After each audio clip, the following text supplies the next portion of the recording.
Vamos a ir de inmediato a la actualidad. Ya estamos con Jorge Sanz, analista internacional y docente de la Facultad del Gobierno de la Universidad del Desarrollo de la UDD. Estamos precisamente con Jorge para hablar de este conflicto en Israel y Gaza. ¿Cómo está, Jorge? Muy bien, Julio César, un gusto saludarte, ¿qué tal?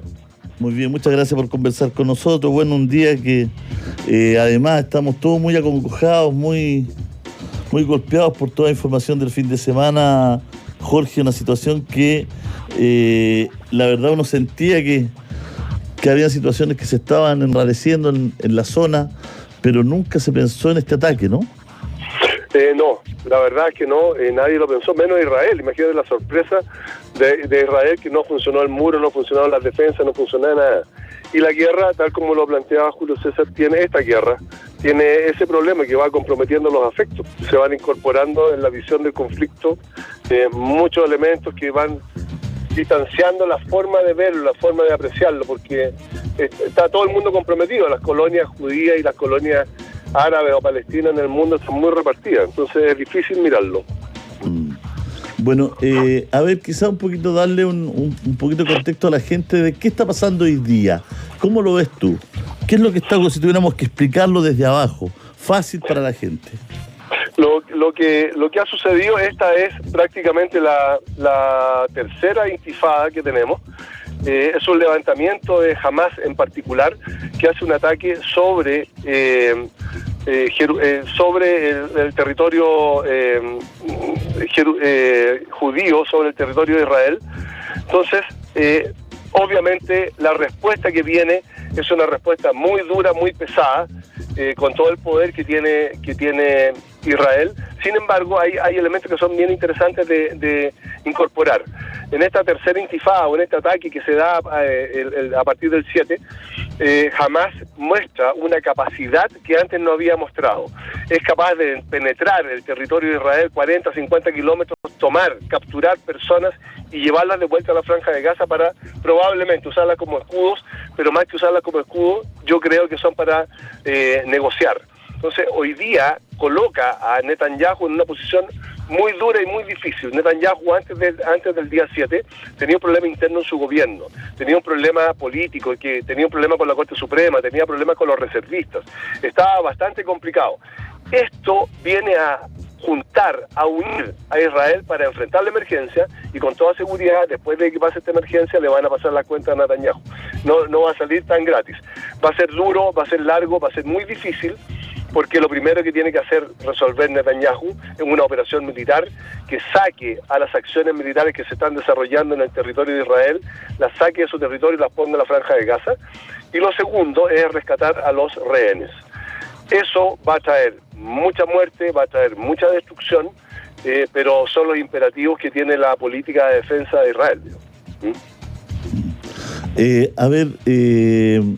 Estamos hablando de una incursión que uno entiende no se hizo de un día para otro, ¿no?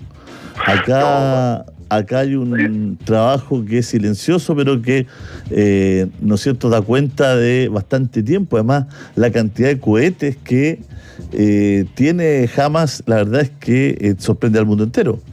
Llama la atención el nivel de preparación, el nivel de ensayo, el nivel de coordinación, y tal como él plantea, el abastecimiento logístico para llevar adelante una operación de esta envergadura tiene que haber necesitado y requerido de mucho tiempo, de mucho trabajo, de muchas operaciones de distracción respecto de los israelitas, para que no se den cuenta que están entrando a la franja una cantidad de material de guerra tan importante como que saturaron el domo de acero, ¿cierto? Y los cohetes cayeron sobre los edificios. Entonces, hay una preparación enorme.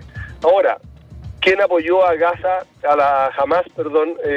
Se supone que Irán, aunque Estados Unidos dice que ellos no tienen cómo comprobar que Irán está comprometido, Irán dice yo no estuve, y la otra posibilidad de apoyo es Hezbollah. Entonces, pero es difícil pensar que Gaza haya producido todo lo que empleó y ocupó hoy día, el 7 en el ataque. Es mucho material, es muy potente, mucha coordinación, y sin duda requirió mucho tiempo. Eso significa y acrecienta más la falla de inteligencia del Mossad y del Shin Bet. Hay algunos antecedentes de que la inteligencia egipcia había alertado a Israel, Jorge. Sí, se está conversando mucho de eso, hubo una información respecto de que Hamás podía atacar. De comprobarse eso, de que eso sea cierto, hasta el momento es una hipótesis, desde el momento que sea cierto, podemos empezar a pensar que efectivamente las capacidades que nosotros le poníamos a Israel no eran tantas. Empezamos a hacer una comparación con las capacidades que le poníamos a Rusia cuando empezó su conflicto con Ucrania y dijimos va a terminar en 5 días y lleva 1 año y medio. Las capacidades que le ponemos a Israel es para decir, ¿saben qué? Puede borrar la franja de Gaza en 24 horas. No lo ha podido hacer, no ha podido someter todavía a Hamás. Hamás está peleando, sigue lanzando cohetes. El poder de Israel es enormemente superior al de Hamás, pero hay capacidades que nosotros le habíamos puesto a Israel y que no funcionaron. Entonces, algo está fallando.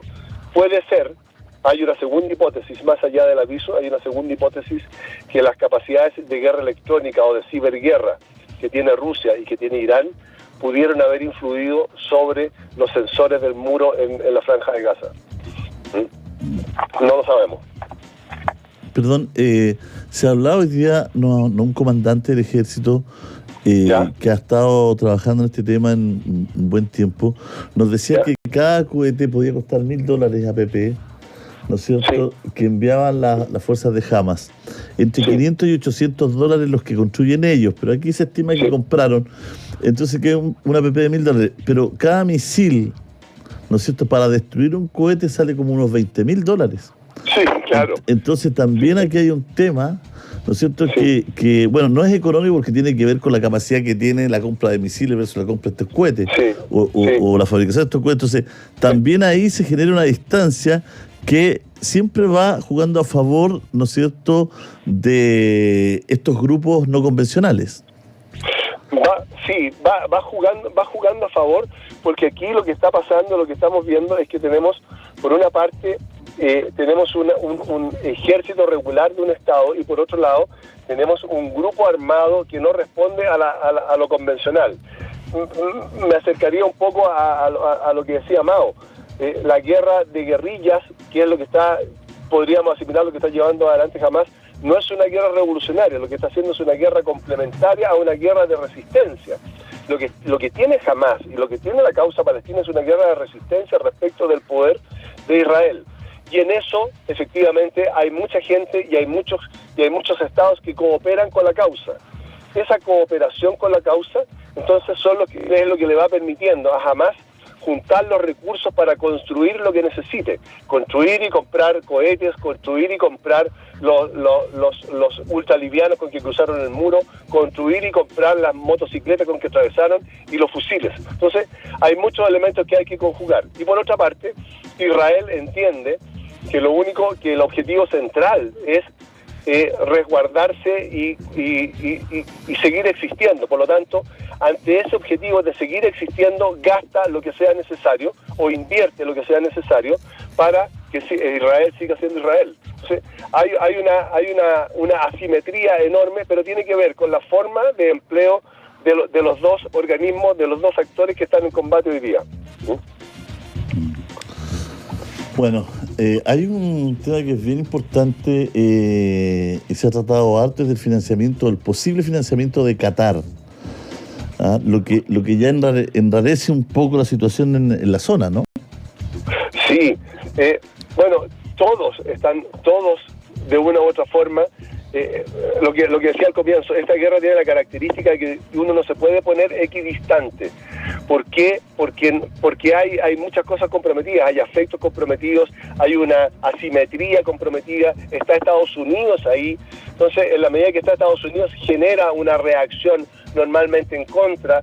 Hay muchos elementos que están jugando. Entonces, que Qatar esté apoyando, sí es posible que esté apoyando, tal como está apoyando lo que se llama el arco chiita, que involucra a Irán, Irak, Siria y Hezbollah para incluir al Líbano. Entonces, todos esos tienen como objetivo la desaparición del Estado de Israel. Entonces, cuando hay una unidad de objetivos y de ese nivel de objetivos, sin duda que cuando se producen estos levantamientos, estas intifadas, todo el mundo coopera. Así es que coopere Qatar, sí, es muy probable que coopere Qatar, como también es muy probable que esté cooperando Irán y los otros. Hay un tema que hoy día se ha hablado mucho, ¿no es cierto?, de un ataque en el norte de Israel. Sí. Entonces, este ataque en el norte de Israel, muchos analistas se preguntan, bueno, ¿será realmente este de Hamás o habrán otros grupos ya que estén interviniendo? Otros grupos terroristas. Sí, en el norte de Israel el que actúa es Hezbollah, que corresponde al sur del Líbano. Del Líbano, ¿no? Hezbollah ya le ganó un levantamiento y una crisis a Israel en el 2006, ¿cierto? Ya tiene experiencia. Por tanto, lo que está haciendo Hezbollah es distraer algunas fuerzas del ejército que están enfrentando a Hamás para que se preocupen de lo que está pasando en el norte. Entonces, le está sacando fuerzas al esfuerzo israelita para llevárselo al norte, y que la potencia con que va a atacar a la Franja de Gaza no sea toda la potencia que tiene Israel, sino que distraiga parte en el norte, y probablemente se van a producir algunos levantamientos en la Cisjordania también. Entonces no va a poder descuidar ninguno de sus frentes. Entonces hay un juego estratégico entre estos grupos que es interesante de observar, porque necesariamente están coordinados. Necesariamente Hezbollah iba a hacer algún daño en este juego, en esta guerra, porque no se podía quedar quieto, teniendo el mismo objetivo que Hamás, teniendo la misma forma de actuar. Era más que probable que iba a actuar, y ya lo está haciendo. Bueno, estamos en presencia además de un ataque horrible de Hamás. Vamos conociendo antecedentes de una crueldad impresionante, Jorge. Sí. ¿Sabes lo que sucede, Julio César? Es que el ejército de Israel tiene normas que cumplir, la guerra tiene normas que cumplir, las fuerzas regulares tienen normas que cumplir. Los ejércitos irregulares, como puede ser Hamás, como puede ser la compañía Wagner de Rusia, todos estos ejércitos que están en los bordes de la legalidad, ¿no? Y en los bordes de afuera de la legalidad respecto de la guerra, no cumplen normalmente esas normas. Por lo tanto, la crueldad propia de la guerra ellos la acrecientan, porque no necesariamente tienen que responder al derecho internacional. Y además, como hay un efecto de pasión dentro de esto, como hay una rabia acumulada, como hay muchos elementos humanos que se van juntando en esto, funciona mucho mejor que nunca este concepto de Hobbes de que el hombre es el lobo del hombre. Y lo que hace Hamás es mostrar su absoluta crueldad. Y hay un elemento a propósito de esto, Julio César, que es muy interesante de observar. Hamás advierte que por cada ataque de Israel ellos van a matar a uno de los rehenes. Eso es propio de ISIS, no de Hamás. Claro. Por lo tanto, podemos entender que también hay una política, o hay miembros de ISIS, o hay algo de ISIS que está dentro de este ataque, porque eso que está declarando Hamás, que van a matarlo con publicidad a cada uno, no era de Hamás y era de otro grupo como ISIS. Entonces, hay elementos que es fundamental mirarlos, asociarlos, para que podamos entender qué es lo que está sucediendo de verdad aquí adentro. Bueno, no es fácil entender, No es fácil entender el conflicto. El conflicto es complicado. Hay hoy día una tensión en la zona, ¿no es cierto? Una tensión generalizada. ¿Cómo ve la incursión de Estados Unidos, con este portaaviones impresionante que está navegando hacia la zona? Sí, yo creo que la intervención de Estados Unidos va a ser una cosa bastante disuasiva. Yo creo que cometería un error de involucrarse en el objetivo, en el conflicto, porque lo agranda. Me da la impresión de que el portaaviones está ahí y la flota está ahí fundamentalmente para disuadir a los demás actores que no intervengan. No me parece, más allá de decirle a Israel van las armas en camino, me da la impresión de que lo que está haciendo es una cosa simbólica de apoyo, lo que está haciendo es una cosa disuasiva respecto de los adversarios naturales que tiene Israel en la zona, y respecto de lo que pueden hacer otros actores. ¿Cuáles son los otros actores? Rusia está planteando, por ejemplo, que ya está bueno y que tiene que haber un Estado palestino autónomo. Bueno, eso es lo que se está discutiendo desde el año 48, que existe un Estado palestino. Entonces, y el Consejo de Seguridad, donde está Rusia, la verdad es que no toma decisiones. Entonces, hay muchas cosas que están en juego, y mientras más actores opinen de esto o traten de intervenir en esto, la solución rápida, la bajada de la crisis rápida de esta crisis se ve más lejos, porque hay muchos que quieren estar y que quieren opinar. Entonces, mejor que la solución vaya por parte de la Autoridad Nacional Palestina, que algo tiene que decir, por muy peleada que esté con Hamas, algo tiene que opinar. Los líderes de Hamas, que tienen que bajar sus expectativas porque ya ganaron, y Israel, que tiene que estar dispuesto también a conversar, porque la alternativa que le queda es dejar plano a la franja de Gaza y llevarse el repudio mundial. Entonces, hay muchas cosas que juegan aquí, Julio César, y lo otro es cómo se ve desde afuera. Si nos fijamos en las noticias, por ejemplo, Israel, cuando lanza un misil, mata a mujeres y niños. Cuando Gaza o Hamas lanza un cohete, le pega a Israel.